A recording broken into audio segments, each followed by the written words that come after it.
नाही, मी तुम्हाला एक सांगतो की आमच्या जो काही म्हणजे आम्ही जे काही प्रॉमिसेस केले होते हे 100% आम्ही पूर्ण करू.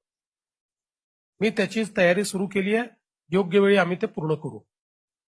शेतकऱ्यांच्या कर्जमाफीच्या संदर्भात यापूर्वी मी सांगितलं की कर्जमाफी शेतकऱ्यांना हवी आहे का, तर ती निश्चितपणे हवी आहे.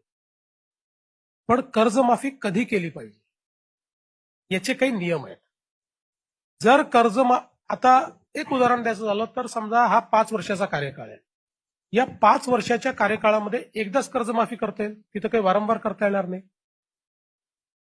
एकदा जर तुम्ही कर्जमाफीची तुमची क्षमता एक्झॉस्ट करून टाकली, आता उदाहरण देतो, म्हणजे अगदी तंतोतंत नाही, पण उदाहरण देतो की या वर्षी मान्सून चांगला आहे असे फोरकास्ट आहेत, त्याप्रमाणे मान्सून पडलेला आहे, पाणी भरपूर आहे. आतापर्यंतचे जे काही आपल्याकडे पिकांचे आकडे आलेले आहेत अतिशय रोबस्ट आहे. चांगलं पीक होईल अशा प्रकारचे, म्हणजे ईश्वराने आशीर्वाद ठेवला आणि काही परत अवकाळी वगैरे झाली नाही तर अतिशय चांगलं पीक होईल. ही चांगली परिस्थिती आहे.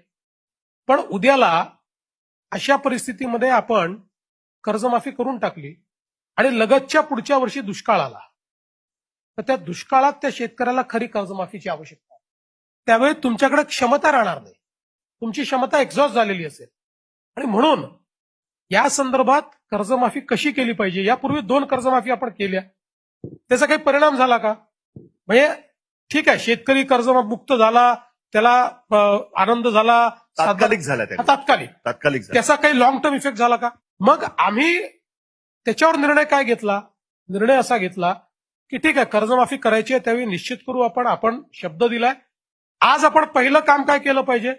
आपली जी क्षमता आपल्याकडे आहे ती इन्व्हेस्टमेंटमध्ये टाकली पाहिजे.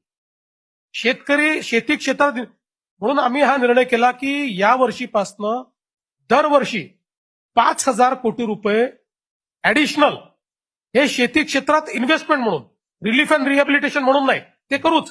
पीक गेलं म्हणून पैसे द्या, पाऊस पडला म्हणून पैसे द्या, अतिवृष्टी झाली म्हणून पैसे द्या, बांध फुटला म्हणून पैसे द्या, ते देऊच. पण त्याच्या व्यतिरिक्त शेततळे करायचे आहेत, ड्रिप इरिगेशन करायचं आहे, अवजारं घ्यायची आहेत, ट्रॅक्टर घ्यायचा आहे, शेडनेट करायचं आहे, अशा इन्व्हेस्टमेंट करता 5,000 कोटी रुपये वर्षाला ऍडिशनल इन्व्हेस्टमेंट करू, ज्यातनं क्लायमेट रेझिलियंट शेती आपल्याला तयार करता येईल. म्हणजे हा शेतकरी जो सातत्याने कर्जाच्या विळख्यात जातो त्याला आपल्याला त्यातनं बाहेर काढता येईल. आणि अशा प्रकाराने यावर्षी 5,000 कोटी ठेवलेत, दरवर्षी ऍडिशनल 5,000 कोटी रुपये देऊन 25,000 कोटी रुपये हे शेती क्षेत्रात आम्ही गुंतवणार आहोत. आता साधारण कर्जमाफी केली तर 17-18 कोटी 20,000 कोटी रुपये त्यालाही लागतील, ते अप्रोप्रिएट वेळी आम्ही करू. पण आता इन्व्हेस्टमेंट करून शेतकऱ्याला जो तुलनेनं बरा काळ आहे त्या काळामध्ये शेतकऱ्याला अधिक मजबूत कसा करता येईल हा आपला प्रयत्न आहे. याचा अर्थ पुन्हा एकदा सांगतो की शेतकऱ्याला कर्जमाफी नको आहे का? त्याला हवी आहे.